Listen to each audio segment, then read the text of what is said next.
Shalom Bapak Ibu yang dikasihi oleh Tuhan. Bersyukur pada pagi hari ini kembali kita boleh bersama-sama persiapkan hati kita untuk merenungkan kebenaran firman Tuhan. Namun sebelumnya, mari bersama-sama kita satu di dalam doa. Mari kita berdoa. Allah Bapa dalam surga, kami bersyukur untuk kasih Tuhan, penyertaan Tuhan di dalam kehidupan kami. Hari lepas hari kami bisa melewatinya karena pertolongan Tuhan. Dan saat ini kembali kami bersama-sama mempersiapkan hati kami untuk merenungkan kebenaran firman Tuhan. Biarlah ya Tuhan kuat kuasa Roh Kudus-Mu yang memampukan setiap kami ketika kami merenungkan kebenaran firman Tuhan. Tuhan kiranya memampukan kami boleh mengerti akan kebenaran firman Tuhan ini. Kami menyerahkan waktu ini ke dalam tangan Tuhan. Biarlah Tuhan yang meneguhkan kebenaran firman Tuhan ini dalam setiap pribadi kami masing-masing. Hanya di dalam nama anak-Mu Yesus Kristus kami berdoa, menyerahkan waktu pemberitaan firman Tuhan ke dalam tangan dan kuasa Tuhan. Di dalam nama Tuhan Yesus. Haleluya. Amin. Bapak Ibu, saudara yang dikasihi oleh Tuhan. Nats pembimbing kita terambil di dalam 1 Tesalonika pasal yang kelima ayat 23 dan 24, firman Tuhan berbunyi demikian. Semoga Allah damai sejahtera menguduskan kamu seluruhnya dan semoga roh, jiwa, dan tubuhmu terpelihara sempurna dengan tak bercacat pada kedatangan Yesus Kristus Tuhan kita. Ia yang memanggil kamu adalah setia, ia juga akan menggenapinya. Saudara yang dikasihi oleh Tuhan, tema yang akan kita renungkan yaitu bejana pembasuhan, yaitu Yesus sebagai pengudus. Gereja Kemah Injil memiliki 4 prinsip yang disebut Injil 4 berganda yang pernah divisikan oleh Pendeta Dr. A.B. Simpson, asal Kanada yang memulai pengabaran Injil di seluruh dunia. Dan dalam bulan ini kita akan merenungkan tema-tema dalam logo yang ada di Kemah Injil ini, saudara. Dan hari ini kita melihat bersama-sama tentang bejana pembasuhan, yaitu Yesus sebagai pengudus. Latar belakang di dalam Perjanjian Lama terdapat di dalam Keluaran 38 ayat 1 sampai dengan 31, tetapi saya akan membacakan ayat yang ke-8 berbunyi demikian. Dibuatnyalah bejana pembasuhan dan juga alasnya dari tembaga, dari cermin-cermin para pelayan perempuan yang melayani di depan pintu kemah pertemuan.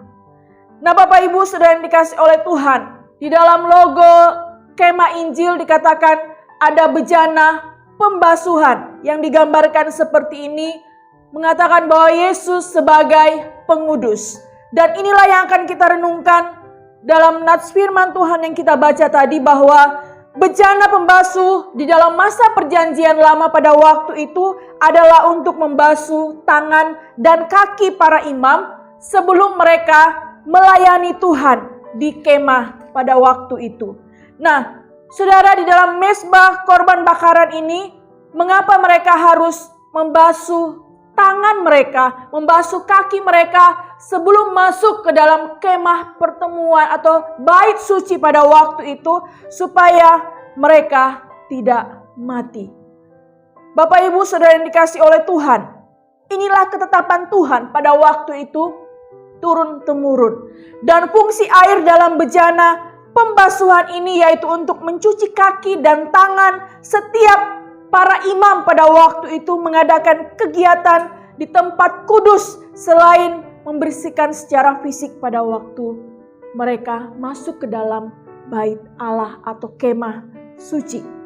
Bejana pembasuhan ini memiliki pengertian secara rohani, yaitu untuk menyucikan dan menguduskan para imam pada waktu itu sehingga terjadi perdamaian sebelum mereka melayani kemah pertemuan, membakar korban bakaran di mezbah Tuhan.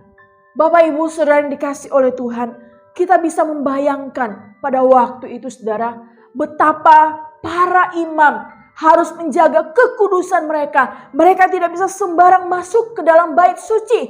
Karena kenapa? Ketika mereka masuk dengan cara yang tidak layak di hadapan Tuhan, maka mereka akan mati. Nah Bapak Ibu, Saudara yang dikasih oleh Tuhan, di dalam Keluaran 30 ayat 17, berfirmanlah Tuhan kepada Musa dikatakan, haruslah engkau membuat bejana dan juga alasnya dari tembaga untuk pembasuhan, dan kau taruhlah air ke dalamnya, maka Harun dan anak-anaknya harus membasuh tangan dan kaki mereka dengan air di dalamnya. Betapa pentingnya pada waktu itu saudara, di dalam masa perjanjian lama, bagaimana mereka harus menjaga kekudusan mereka, tidak sembarangan masuk ke dalam bait suci, bait Allah pada waktu itu, sehingga di dalam masa perjanjian lama Musa diperintahkan oleh Tuhan untuk membuat bejana ini saudara dari alas tembaga untuk membasuh kaki mereka, tangan mereka sebelum mereka masuk ke dalam bait Allah. Bapak Ibu Saudara yang dikasih oleh Tuhan, ini yang menjadi latar belakang dikatakan bejana pembasuhan yang kita lihat. Dan di dalam perjanjian baru Yesus berkata di dalam Yohanes 17 ayat yang ke-19, Aku menguduskan diriku bagi mereka, supaya mereka pun dikuduskan dalam kebenaran. Yesus Kristus datang ke dalam dunia ini dikatakan bahwa dialah yang menguduskan kita. Yesus tidak membersihkan dirinya dalam bejana seperti yang dilakukan oleh para imam pada waktu itu. Dikatakan ia menguduskan dirinya sendiri agar kita dapat menjadi kudus. Seperti yang dikatakan dalam 1 Tesalonika 5 ayat 23 tadi. Semoga Allah damai sejahtera menguduskan kamu seluruhnya, dan semoga roh, jiwa, dan tubuhmu terpelihara sempurna dengan tak bercacat sampai kedatangan Yesus Kristus. Bapak Ibu Saudara yang dikasih oleh Tuhan, pengudus berasal dari kata kudus.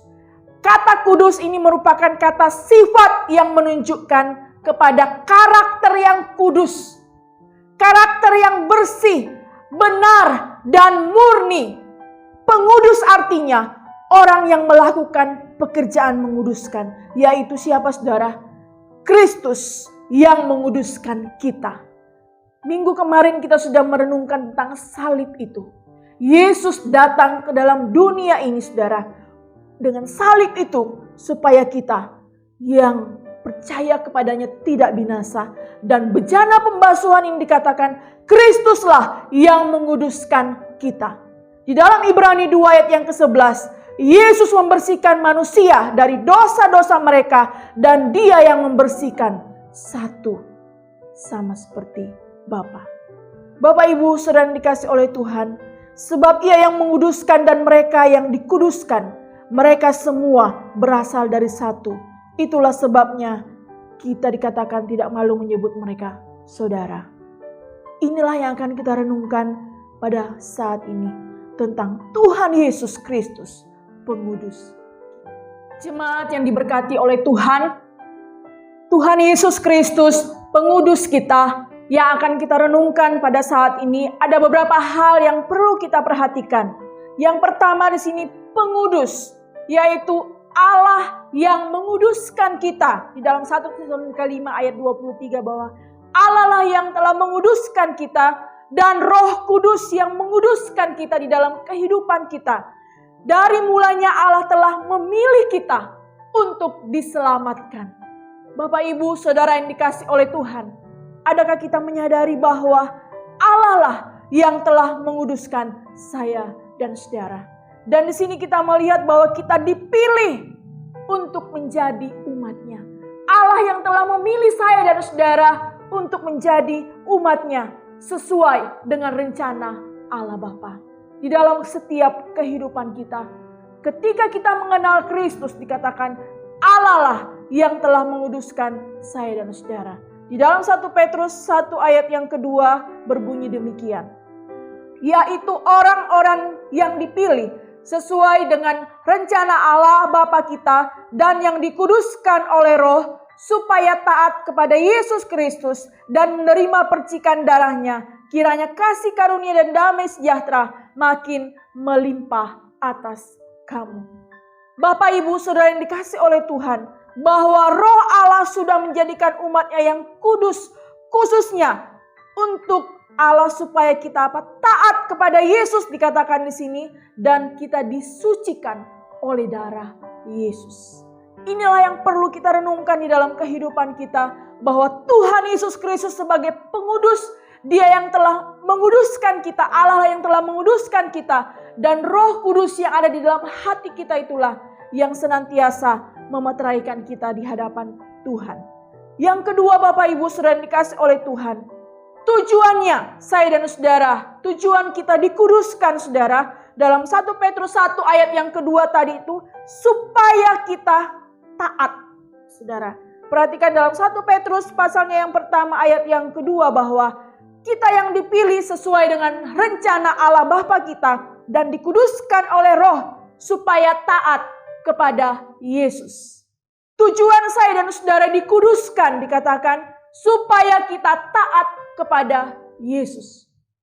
Ketika kita merenungkan hari-hari di dalam hidup kita, sudahkah sampai pada saat ini kita sungguh-sungguh taat kepada Kristus di dalam kehidupan kita? Hari-hari dalam kita lewati, adakah kita sungguh-sungguh taat melakukan apa yang Tuhan firmankan di dalam kehidupan kita? Tidak usah jauh-jauh Bapak Ibu Saudara dikasih oleh Tuhan. Hal-hal kecil ketika kita saat ini sekalipun di dalam masa-masa pandemi sampai pada saat ini, adakah kita sungguh-sungguh taat, setia mencari Tuhan di dalam kehidupan kita? Kita setia beribadah kepada Tuhan, setia mau taat apa yang Tuhan perintahkan di dalam kehidupan kita untuk kita lakukan. Tujuan kita dikuduskan Bapak Ibu Saudara yang dikasih oleh Tuhan, selain supaya kita taat kepada Kristus, dikatakan supaya kita juga melakukan perbuatan baik. Melakukan hal-hal yang baik di dalam hidup saya dan saudara. Itulah dikatakan buah dari ketaatan kita. Dan tujuan kita dikuduskan supaya di dalam hidup saya dan saudara menghasilkan perbuatan-perbuatan yang baik, yang memuliakan Tuhan di dalam kehidupan kita. Dikatakan ia sudah mengorbankan dirinya untuk membebaskan kita dari segala kejahatan. Oleh sebab itu, ketika saya dan saudara menyadari bahwa kita sudah dikuduskan oleh Allah, kita yang telah dipilih dalam rencana Allah sebagai umatnya yang dikuduskan, kita memiliki tujuan dalam hidup kita, dalam panggilan kita sebagai anak-anak Tuhan. Tujuan kita dikuduskan, yaitu supaya kita taat kepada Kristus dan juga melakukan sesuatu yang baik sebagai buah-buah dari ketaatan kita. Bagian yang ketiga, saudara, Tuhan Yesus Kristus sebagai pengudus kita, dikatakan kapan kita dikuduskan, waktunya kita dikuduskan, yaitu saat kita percaya kepada Yesus. Ketika kita membuka hati kita, percaya kepada Yesus, saat itulah saya dan saudara dikuduskan. Dan saat seseorang bertobat dikatakan, saat itulah waktunya kita dikuduskan. Saudara perhatikan di dalam Kisah Rasul pasal yang kedua. Kisah Rasul pasal yang kedua, ayat yang ke-38 berbunyi demikian. Jawab Petrus kepada mereka, bertobatlah dan hendaklah kamu masing-masing memberi dirimu dibaptis dalam nama Yesus Kristus untuk pengampunan dosamu, maka kamu akan menerima karunia Roh Kudus. Saudara, ketika roh yang dijanjikan itu, bahwa Roh Kudus itu saat kita bertobat, saat kita memberi diri kita kepada Tuhan, dikatakan Yesus Kristus akan mengampuni kamu dan kita akan menerima karunia Roh Kudus. Roh Kudus itulah yang menuntun hari-hari di dalam hidup kita, saudara, ketika kita sungguh-sungguh membuang segala dosa kita di hadapan Tuhan. Saat kita bertobat, itulah waktunya kita dikuduskan oleh Allah. Oleh sebab itu, saudara, kita tidak bermain-main di dalam kehidupan kita. Saat kita percaya kepada Kristus, dikatakan kita mengakui dosa kita, kita sungguh-sungguh bertobat dalam hidup kita. Saat itulah waktu itulah saya dan saudara dikuduskan di hadapan Tuhan. Bagian yang berikut saudara yang keempat dikatakan bahwa Tuhan Yesus Kristus sebagai pengudus kita. Jangka waktu kita dikuduskan sampai kapan? Yaitu 1 kali sampai selama-lamanya. Saudara, 1 kali sampai selama-lamanya. Oleh sebab itu kita tidak bisa bermain-main di dalam kehidupan kita. Pengudusan itu Yesus lakukan 1 kali sampai selama-lamanya. Saudara, firman Tuhan mengatakan di dalam Ibrani pasal yang ke-10, ayat yang ke-10 berbunyi demikian. Dan karena kehendaknya inilah kita telah dikuduskan 1 kali untuk selama-lamanya oleh persembahan tubuh Yesus Kristus. Saudara, Yesus sudah melakukan itu 1 kali untuk selama-lamanya. Dan saat itulah dikatakan kita sungguh-sungguh dikuduskan. Yesus Kristus sudah melakukan apa yang Allah kehendaki, saudara, dengan mempersembahkan dirinya sebagai korban pada waktu itu. Dengan persembahan itu yang dilakukannya hanya sekali saja untuk selama-lamanya, kita semua dibersihkan dari dosa. Ketika kita merenungkan akan hal ini, saudara, salib Kristus bagi saya dan saudara, dan bejana pembasuhan ini, saudara, tujuannya supaya kita dikuduskan di dalam kehidupan ini. Dan selanjutnya dikatakan bahwa sebuah mutu kualitas kekudusan kita, saudara, bahwa kudus tiada celah, saudara. Diingatkan bahwa setiap orang yang percaya dikatakan tetap berdiri teguh dalam kepercayaan, dalam iman kita, kualitas kekudusan kita, bahwa Allah yang telah memilih saya dan saudara melalui Kristus supaya kita menjadi miliknya, dikatakan yang kudus dan tak bercacat di hadapannya, saudara. Allah yang telah memilih saya dan saudara, bagaimana kita tetap menjaga hidup kita ini kudus di hadapan Tuhan. Dikatakan yang cemerlang tanpa cacat dalam Efesus pasal yang ke-5 ayat 27. Dikatakan kudus tak bercelah, tak bernoda, dikatakan. Begitu berharganya hidup saya dan saudara, dan Kristus sudah melakukan itu, saudara. Allah sanggup menjaga supaya kalian tidak jatuh sebenarnya. Allah menjaga kita, tetapi begitu sering kita keluar dari apa yang menjadi rencana Tuhan. Lebih begitu sering kita mengikuti akan keinginan-keinginan kita, sehingga kita tidak lagi menjaga kekudusan, kualitas kekudusan hidup kita di hadapan Tuhan. Ada begitu banyak orang berstatus sebagai anak-anak Tuhan, tetapi hidupnya, kualitas hidupnya, mutu kualitas kekudusan hidupnya tidak ada, saudara. Mereka tidak sungguh-sungguh hidup di dalam Tuhan. Sehingga panggilan kita sebagai anak-anak Tuhan, seharusnya kita memiliki sifat-sifat sebagai orang-orang kudus itu, saudara. Di dalam Kolose 3 ayat 12 sampai dengan ayat yang ke-17. Saudara, Kolose pasal yang ketiga ayat 12 sampai dengan 17. Di situ menggambarkan tentang sifat-sifat orang kudus, dikatakan. Kolose pasal yang ketiga ayat 12 sampai dengan 17 berbunyi demikian.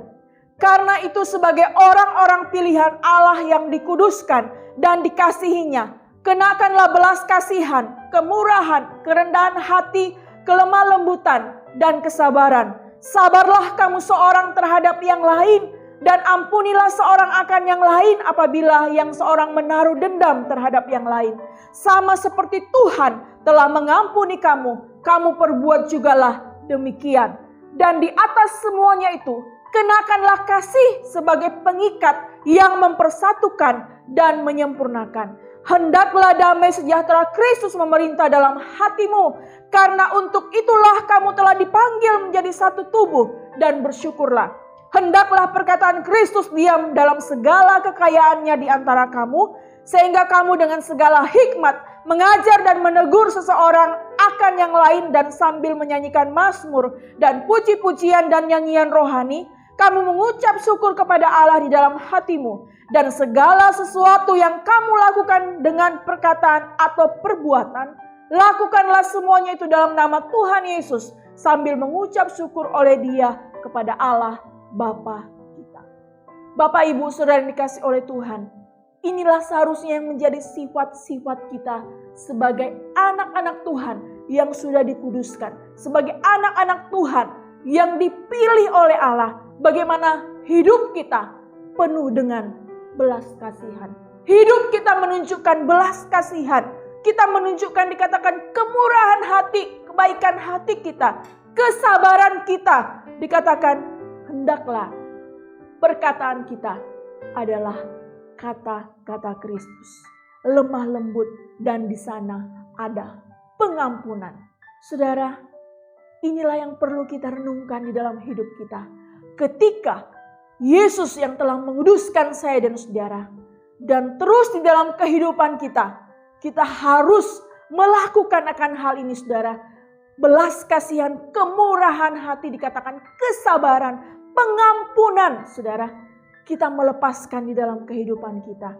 Inilah yang Tuhan rindukan di dalam kehidupan. Jemaat yang dikasihi oleh Tuhan, kekudusan adalah anugerah. Sebagaimana kita diselamatkan oleh anugerah, kita juga dikuduskan oleh anugerah. Oleh sebab itu, bagaimana pengudusan itu kita telah terima, Abe Simpson pun mengingatkan kita bahwa bagaimana menyadari akan kebutuhan kita. Hanya Roh Kudus yang dapat memberikan kesadaran itu. Kristus Yesus Tuhan yang memberikan kita sifat kudus, baik tubuh, jiwa, dan roh kita. Sehingga dikatakan kita bisa mendapatkan kerajaan sorga dalam Wahyu pasal yang ke-7 ayat 9 sampai dengan 17. Bapak, Ibu, Saudara yang dikasih oleh Tuhan, disinilah dikatakan bahwa Yesuslah yang memberikan kita sifat kudus itu. Tujuan dan panggilan kita tadi, bagaimana sifat-sifat kudus sebagai anak-anak Tuhan menunjukkan dalam hidup saya dan saudara penuh dengan belas kasihan, penuh dengan kemurahan hati, penuh dengan kesabaran, penuh dengan kata-kata Kristus, penuh dengan kerendahan hati, penuh dengan kelemah lembutan, penuh dengan pengampunan. Itu baru sebagian, dikatakan bagian dari sifat-sifat sebagai anak-anak Tuhan yang telah dikuduskan. Saudara, kita juga menyadari bahwa Yesuslah yang menjadi pengudus kita. Oleh sebab itu, bagaimana kita menyerahkan segala sesuatunya kepada Tuhan. Kita diminta untuk bertekun di dalam kekudusan kita, saudara. Tuhan mau kita terus bertekun di dalam kekudusan kita. Saya akan membacakan di dalam Ibrani pasal yang ke-12. Ibrani pasal yang ke-12 ayat 14 berbunyi demikian. Berusahalah hidup damai dengan semua orang dan kejarlah kekudusan. Sebab tanpa kekudusan tidak seorang pun akan melihat Tuhan. Saudara, bagaimana kita dikatakan menyerahkan segala sesuatu dan kita diminta untuk bertekun di dalam kekudusan itu. Berusahalah juga untuk hidup suci, untuk menjaga kekudusan kita. Khusus untuk Tuhan, sebab tidak seorang pun dapat melihat Tuhan kalau ia tidak hidup dalam kekudusan itu. Bapak, Ibu, Saudara yang dikasihi oleh Tuhan, inilah yang menjadi panggilan kita sebagai anak-anak Tuhan. Ketika kita menyadari bahwa Yesus adalah pengudus kita dan kita pun menyerahkan segala sesuatunya kepada Tuhan, kita diminta untuk bertekun di dalam kekudusan dalam hari-hari kehidupan kita sampai Yesus datang.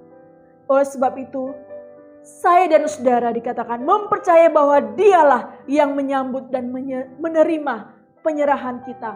Oleh sebab itu, setiap hari kita bersyukur kepada Tuhan dan tetap bertekun di dalam kekudusan kita.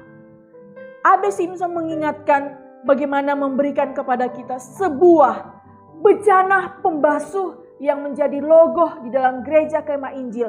Bejana pembasuh untuk mengingatkan bahwa Yesus adalah pengudus kita. Sekali lagi, Yesus adalah pengudus kita. Dan di dalam 1 Tesalonika 5 ayat 23 sampai dengan 24, saya akan membacakan ulang dalam bahasa sehari-hari mengatakan demikian.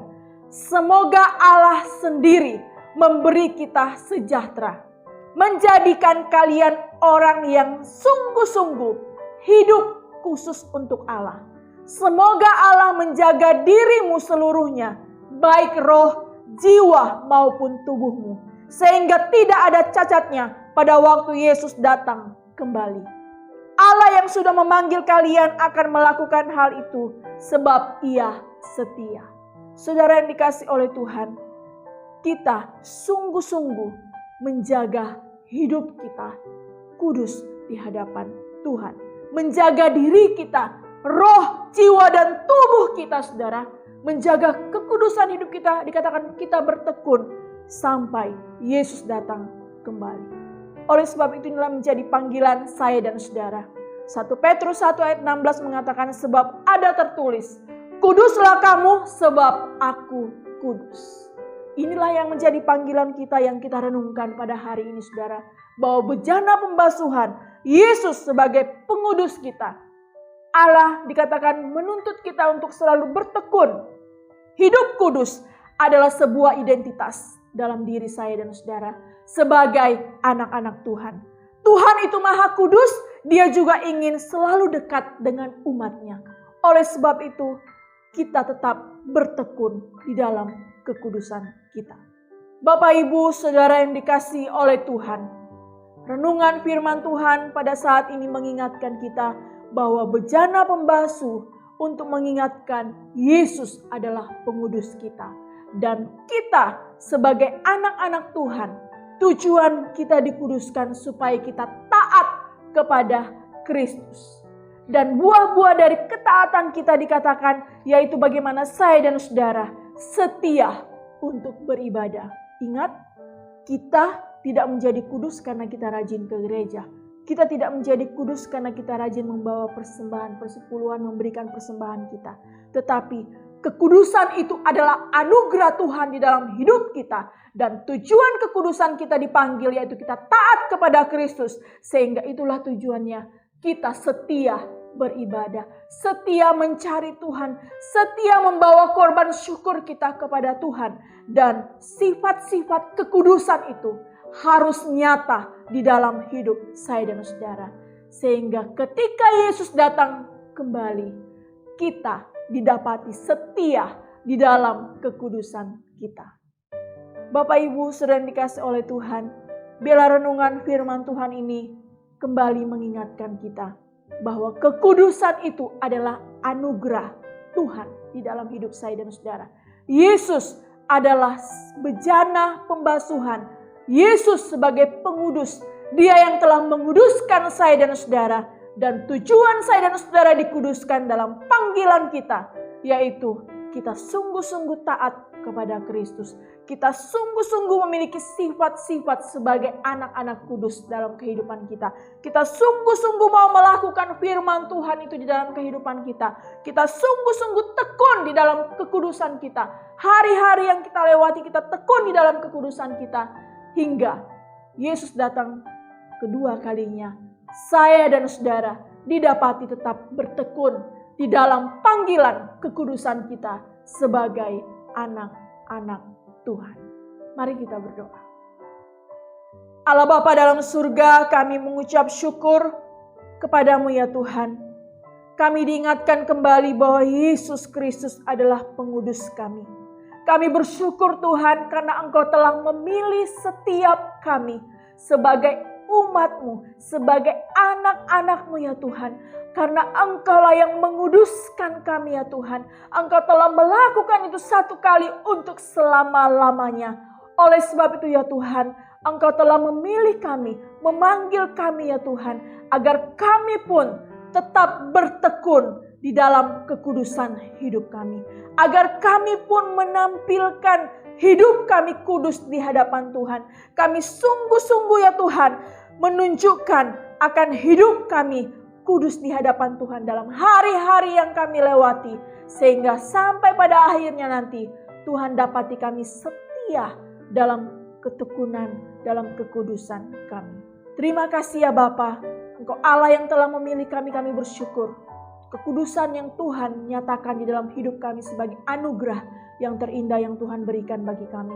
Oleh sebab itu kuat kuasa-Mu, Roh Kudus-Mu itu terus menuntun langkah hidup kami agar kami tetap menjaga kekudusan hidup kami. Tetap setia di hadapan Tuhan, setia mencari Tuhan, setia beribadah, melakukan sesuatu hal yang indah dalam hidup kami. Karena itulah yang Tuhan rindukan. Sampai pada akhirnya nanti Tuhan dapati kami tetap setia di dalam kekudusan kami sebagai anak-anak Tuhan. Terima kasih ya Bapa untuk firman-Mu. Hanya di dalam nama anak Yesus Kristus kami berdoa dan mengucap syukur. Haleluya.